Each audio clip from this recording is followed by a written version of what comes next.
For more, let's bring in Mark Hamrick, Washington Bureau Chief and Senior Economic Analyst for Bankrate.com. Thank you, Mark, for joining us. It's always great to see you. So a little bit of a mixed day on Wall Street. The Dow and S&P were down. The NASDAQ up slightly, although the global markets seem to react or respond pretty well to day one of the reciprocal tariffs.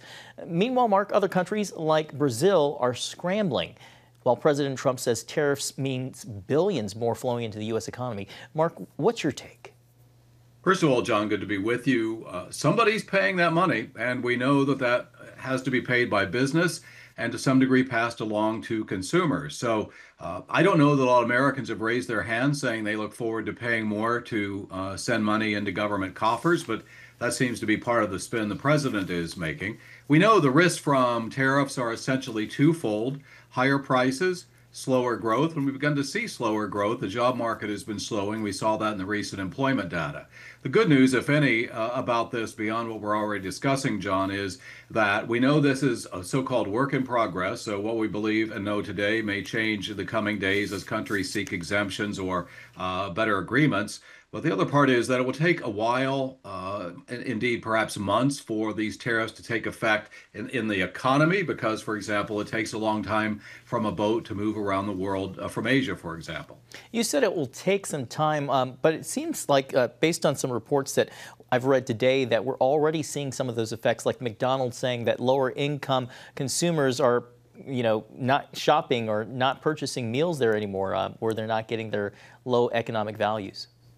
So when I say the effects won't take effect immediately, I'm talking about what has changed today. And so a lot of people, are waking up, so to speak, to this news and saying, oh, something is different. No, it's not really that different. It'll take some time, but no, absolutely. We've seen the consumer price index begun to perk up. We've seen select areas within consumer prices beginning to rise as well, and we should brace for more of that. The expectation is by the end of the year, inflation will be rising more, not less, and we'll see what the impacts are on economic growth and further on the job market. It adds to this bizarre mix of both uncertainty, where do we end up with all this, as well as certainty. We know it is a tool the president is going to wield, and the average effective tariff rate at about 17% is the highest since the Great Depression, or 1935 in this case. You just mentioned the job market. Jobless claims rose slightly last week, up 7,000.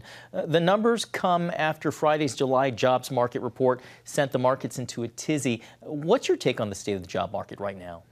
It's a no fire, no hire job market, John. And so there's, the good and the not so good with all that. We now have the total number of individuals who are receiving unemployment benefits at the highest in more than 3 years, but the number of new applications for unemployment benefits is barely budging and is actually remarkably low. The other part is that many of the federal workers affected by the DOGE cuts are not yet eligible for unemployment applications. Many of them are on severance, some of that, of course, in legal limbo.